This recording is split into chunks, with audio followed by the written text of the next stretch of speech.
Paparating na sa... Saan na nga ba ako? Nako, yan din po ba ang madalas ninyong tanong kapag kayo po ay bumabiyahe sa tren?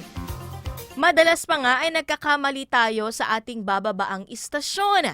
Ngunit gumawa ng isang Passenger Information Display System o PIDS ang isang fresh graduate engineering students na si Clyde Sanmig D. Corpus.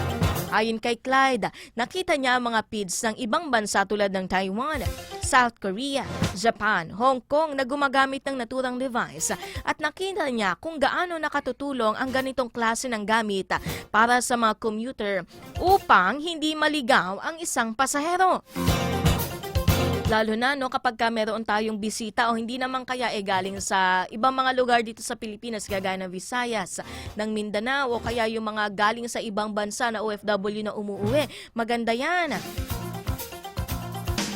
Naging inspirasyon din niya ang hirap ng mga tulad niyang mananakay ng LRT1 at LRT2 at MRT3 na maraming naliligaw kahit 3 riles lamang naman ito.